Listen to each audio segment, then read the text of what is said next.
আলহামদুলিল্লাহ আলহামদুলিল্লাহ।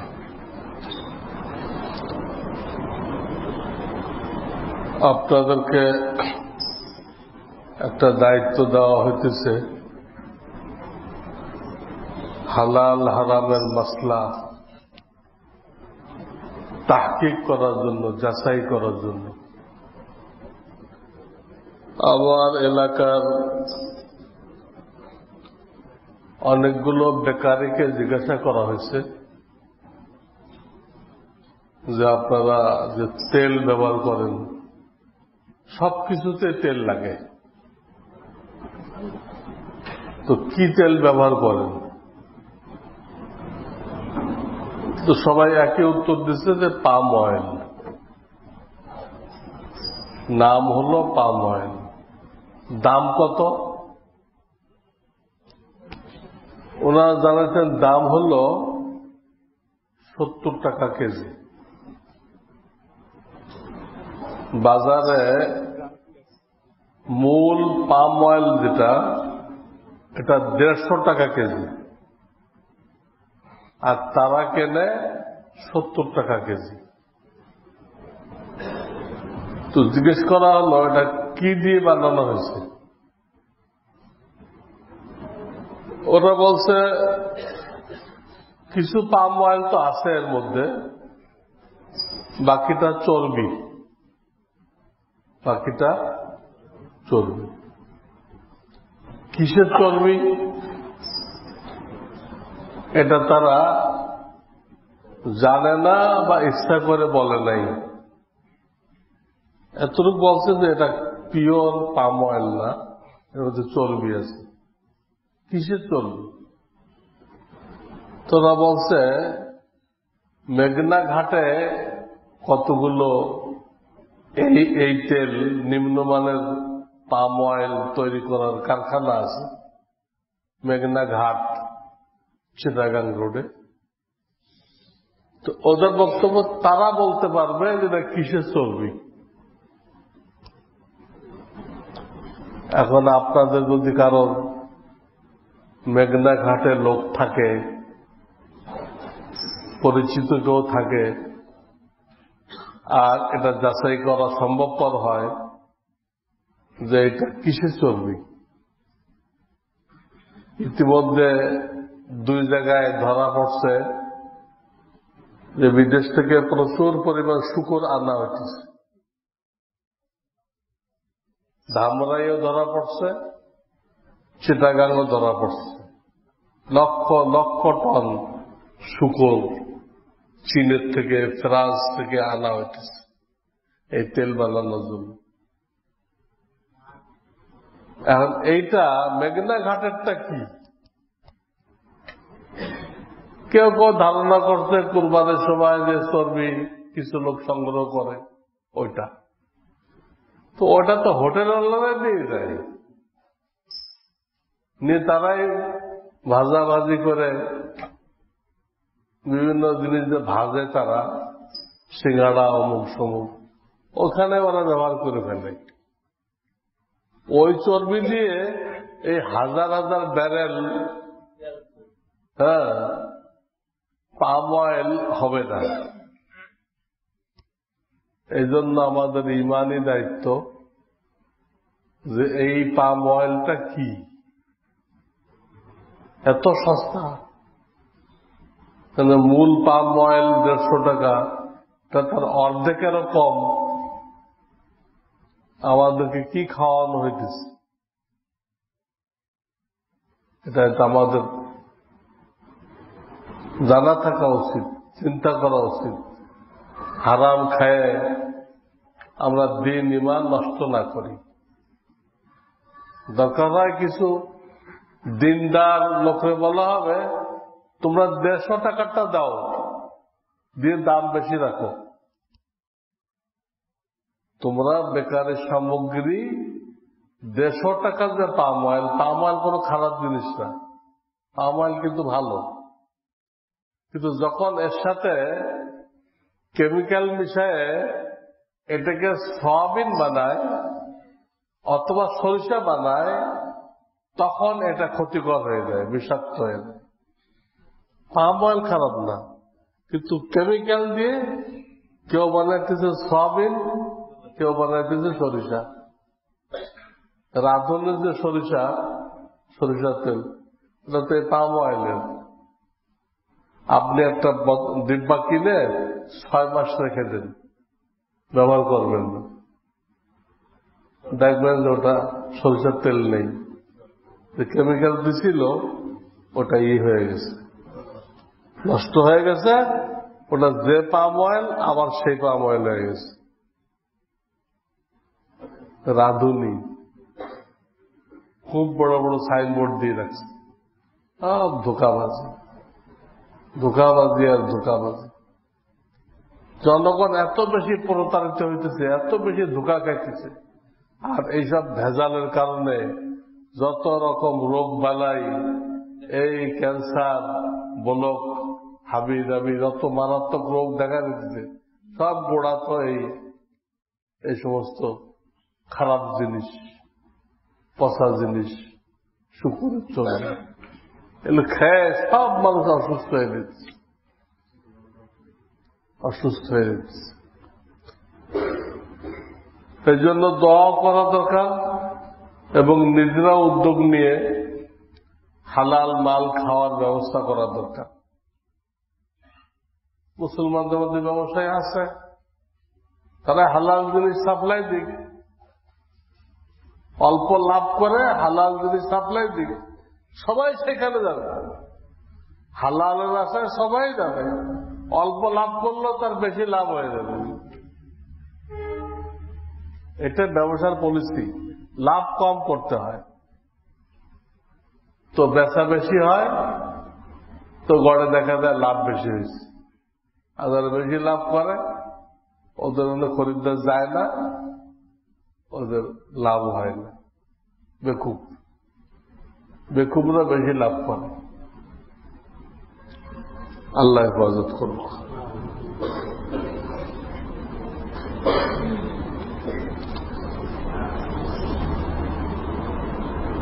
হুজুর সাল্লাল্লাহু আলাইহি সাল্লাম ইরশাদ ফরমায়েছেন, 2 ব্যক্তি ছাড়া আর কারোর উপরে হাসাদ করা জায়েজ নেই, আক্ষেপ করা জায়েজ নেই। এই 2 ব্যক্তিকে, ওই ব্যক্তি যাকে আল্লাহ তাআলা কোরআনের ইলম দান করছেন, সে ওটা নিয়ে থাকে, মানুষকে শেখায়, নিজে পড়ে। দ্বিতীয় ওই ব্যক্তি যাকে আল্লাহ তাআলা ধন সম্পদ দান করিয়েছেন, সে দিনরাত সেখান থেকে আল্লাহর রাস্তায় খরচ করে। সম্পদ পাইলে হবে না, সম্পদ আল্লাহর রাস্তায় খরচ করে। সম্পদ দেওয়া হয়েছে খরচ করার জন্য, জমা রাখার জন্য না। জমা রাখাটা কারণের থিওরি, আল্লাহর থিওরি। আমি দিতে থাকবো, তুমি খরচ করতে থাকো, তোমার শেষ হয়ে যাবে, না খাই মরবা, এই ভয় কখনো করো না। ইয়া বেলাল লা তাখাফ মিন যিল আরশি ইখলালা, আরশ আল্লাহ থেকে কম হওয়ার ভয় করিও না হে বেলাল। এখানে বলছে 2 ব্যক্তিকে সবচেয়ে বড় নেয়ামত দেওয়া হয়েছে, তাকে ইলম দেওয়া হয়েছে আর সে ইলমের খেদমত করতেছে, আর তাকে মাল দেওয়া হয়েছে সে আল্লাহর রাস্তায় ব্যয় করতেছে। এই 2 ব্যক্তি এরকম, এদের সম্পর্কে ঈর্ষা করা যায়। তাহলে আমাকেও এই নেয়ামত দান করো।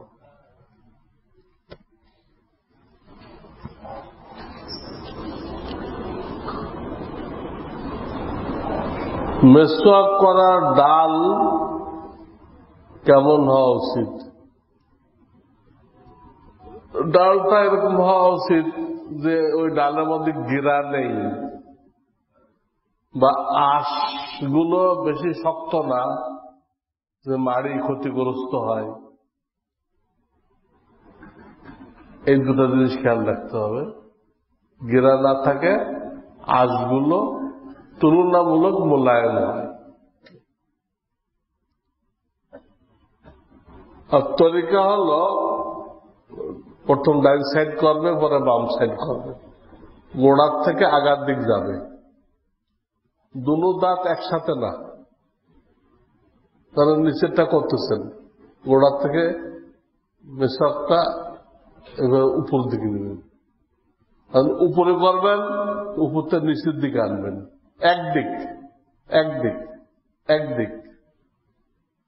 এইভাবে করলে দাঁতের এনামেল নষ্ট হয়ে যায়, তখন অনেক কষ্ট হয়, পানি মুখে দিলে ঝিরঝির করে, কঠিন সমস্যা। যেটা সাদা আবরণ দেখেন, এটা একটা আবরণ, আল্লাহটা পেইন্ট দিতে, পেইন্ট, এই পেইন্টটা নষ্ট হয়ে গেলে খুব কষ্ট হয়। দাঁতের সামনে, ভিতরে, উপরে, দাঁতের মধ্যে 3 দিক মিসাক করতে হয়, সামনে, ভিতরে, উপরে, মাড়িতে করতে হয়, জিহ্বায় করতে হয়, জিহ্বার উপরে যে তালু ওটাতেও করতে হয়। এই কয় জায়গায় মিসাক করার নাম হলো মিসাক, খালি দাঁতে না। বিশেষ করে সবচেয়ে গুরুত্বপূর্ণ হলো খাওয়ার পরে এবং রাত্রে ঘুমাইতে যাওয়ার আগে। রাত্রে ঘুমাইতে যাওয়ার আগে মিসাক করা বা ব্রাশ করা খুব জরুরি। তা নাহলে খাদ্য কণা থেকে যায়, ওইটা পচে মোটা হয়, ফুলে দাঁতের থেকে বেরোয় আসে, বেরোয় লালার সাথে পেটে যায়, পেটে দেয়, পেট খারাপ করে, পেট খারাপ করে, গলবেলাটার সৃষ্টি করে, নানান রকম সমস্যা। এই জন্য ঘুমাইতে যাওয়ার আগে মিসাক করা খুব দরকার।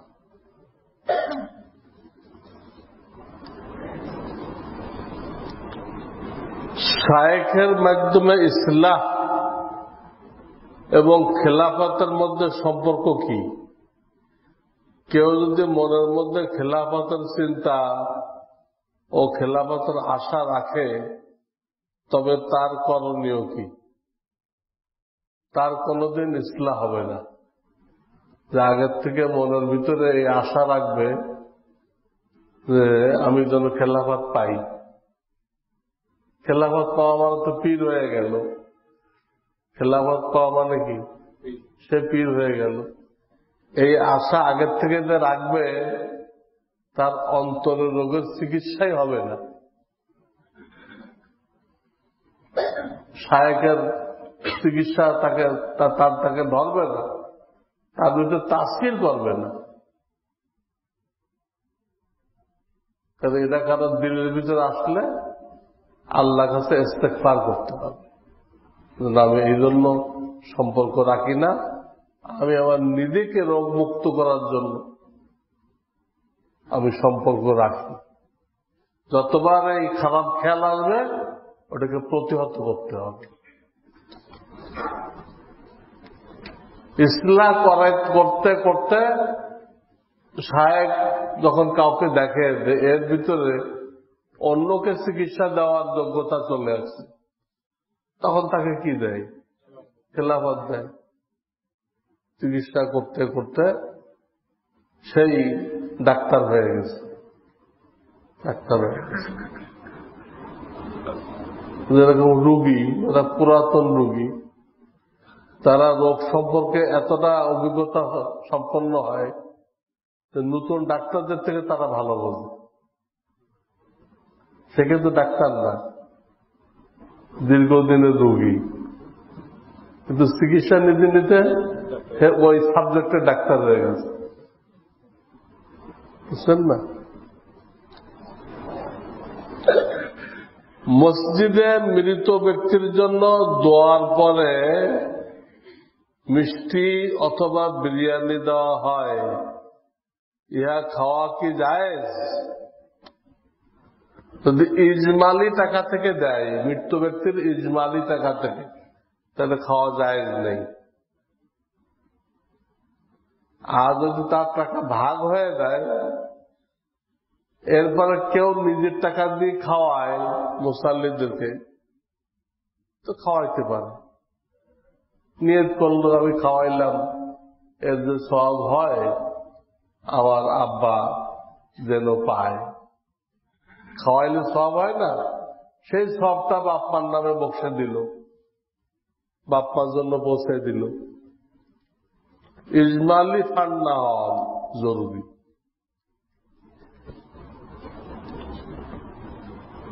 এক মসজিদের ইমাম সাহেব এমনিতে কোন রাজনৈতিক দল করেন না, কিন্তু ছোটবেলা নাকি দেলোয়ার হোসেন সাইদি সাহেবের বয়ানের ধরন বা বয়ান তার ভালো লাগত। উক্ত ইমাম সাহেবের পিছনে নামাজ হবে কিনা, ছোটকালে বুঝতো না, কত কিছুই হইতে পারে, এটার তো কোনো ধর্তব্য না।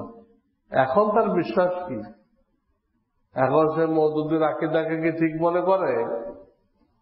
মিস্টার মওদুদির ধ্যান ধারণা ঠিক মনে করে কিনা, যেটা দেলোয়ার সাইদের আকীদা যদি সহি মনে করে, তার পিছনে নামাজ মাকরু তাহরিমা। আর ওই বিশ্বাস না রাখে ঠিক আছে।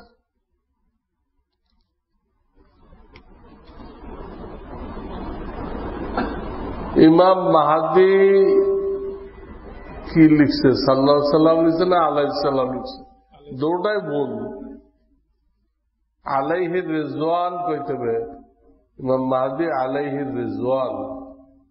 এর আগমনের ৭৫টি আলামতের মধ্যে ৭০টি আলামত নাকি বর্তমানে পাওয়া যাচ্ছে।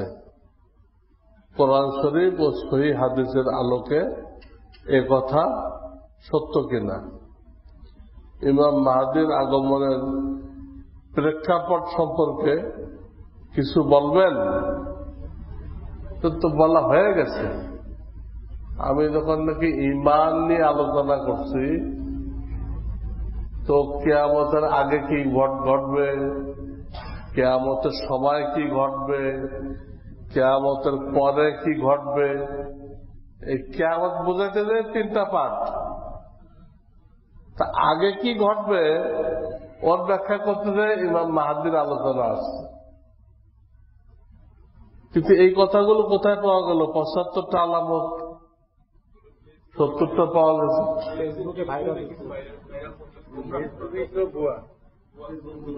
ভাইরাল হয়েছে না ভাইরাস, ফেসবুকে ভাইরাস হয়ে গেছে। এইগুলো তখন হাদিসে পাওয়া যায় না যে ৭৫টা আলামত, এরকম কোন আলামত তো পাওয়া যায়। আসবে মুসলমানদের করুণ অবস্থা থেকে উদ্ধার করার জন্য উনি আসবে, কিন্তু সে করুণ অবস্থাটা কোন পর্যায়ে এটা তো আমরা নির্দিষ্ট করতে পারি না। এখন বিশ্বের অনেক জায়গায় মুসলমানরা কষ্টে আছে, কাশ্মীরে, ফিলিস্তিনে, ইরাকে, সিরিয়ায়। এই ধরনের যখন ব্যাপক হয়ে যাবে তখন আল্লাহ ওনাকে পাঠাবেন কাফেরদের হাত থেকে মুসলমানদেরকে হেফাজত করার জন্য। পরিবারের উপর নির্ভরশীল একজন বালেগ ছেলের বাবা সুদ ও শেয়ার বাজারের সাথে জড়িত। ছেলেটি জানতে পেরেছে এসব ইনকাম হারাম। এখন তার করণীয় কি? সে যখন বালেগ, তো সে কোন হালাল সোর্স তালাশ করুক। সে যখন বালেগ সক্ষম, তাহলে বাপের কাঁধে বোঝা হওয়ার দরকার কি? সে হালাল একটা পেশা অবলম্বন করুক। কত পেশা আল্লাহ জমিনে রাখছে, অসংখ্য পেশা আছে। আরো অনেক পেশা লোকেরা আবিষ্কার করতেছে, বুঝছেন না? কিছু লোক বাজারে বসে বসে, আর কিছু লোক বাজারটা নিয়ে ভ্যানে করে করে ঘুরতে থাকে। আগে মানুষ বাজারে যাইতো সবজি কিনতে, এখন বাজার মানুষের বাড়ি বাড়ি যায়। এটা মানুষ বুদ্ধি করে বের করছে না, এর জন্য কোন হালাল পেশা নেই, ও একটা বের করে লইছে এবং আল্লাহ এটাতেই চালাইতেছে। এটা দিয়ে আল্লাহ তাকে হালাল রিজিক দিচ্ছেন। কারণ অনেক লোকের বাজারে আসার লোক নেই। হ্যাঁ, অফিসে বাচ্চা কাচ্চা ছোট,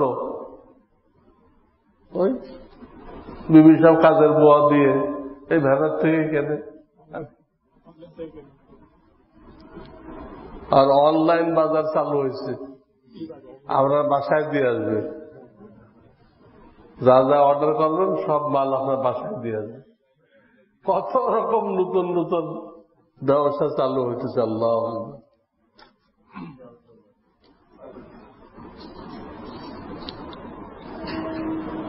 ওয়ালটন কোম্পানি তাদের ঘোষিত ডিজিটাল ক্যাম্পেইন কর্মসূচির আওতায় তাদের ফ্রিজ ক্রয়ের বিপরীতে বিভিন্ন ধরনের পুরস্কার, যেমন ইলেকট্রিক পণ্য 1 লক্ষ টাকা নগদ পুরস্কার ঘোষণা করেছে।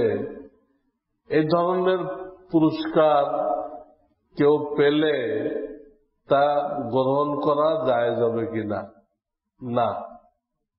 পণ্য বেচার জন্য পুরস্কার ঘোষণা করা ওটা জুয়া। ওটা কি? ওই জুয়া দিয়ে পণ্যের দিকে আকর্ষণ করে, এবং যারা এগুলো করে তারা ওই পুরস্কার দিতে মালের কোয়ালিটি রক্ষা করতে পারে না।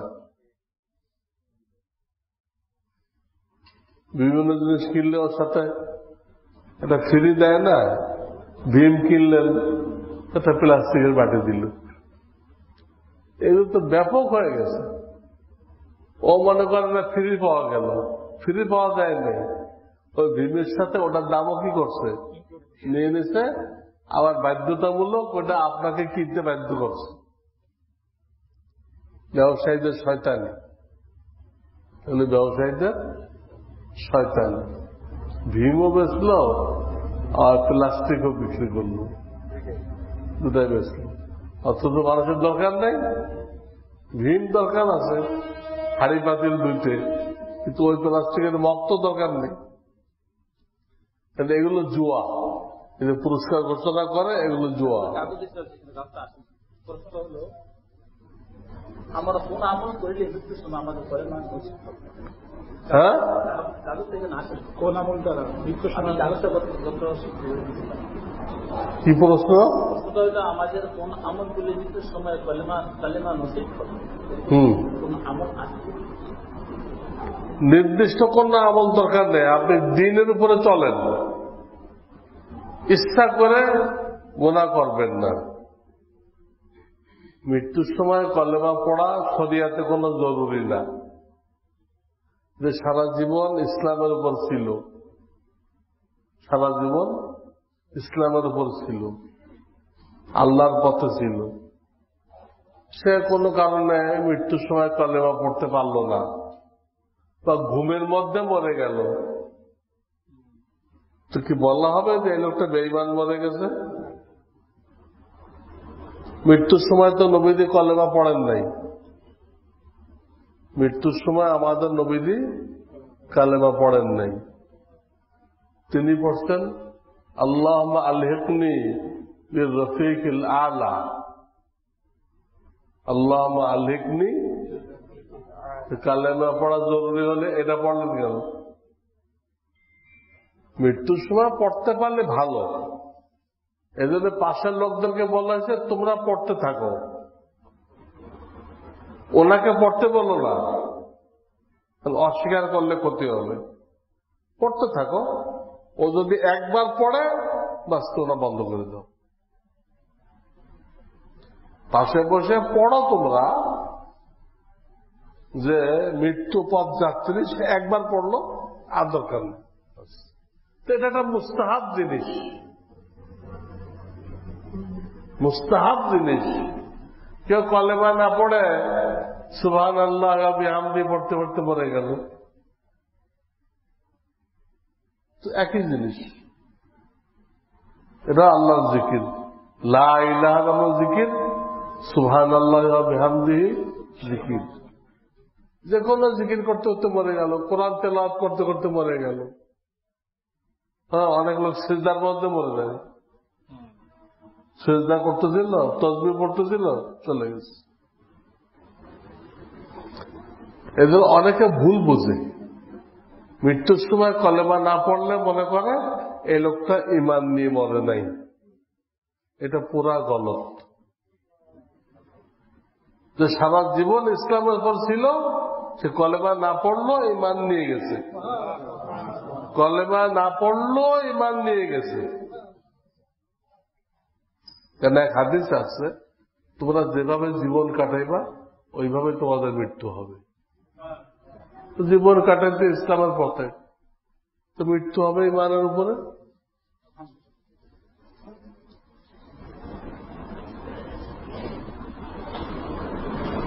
সুবহানাল্লাহ ওয়া বিহামদিহি সুবহানাল্লাহ।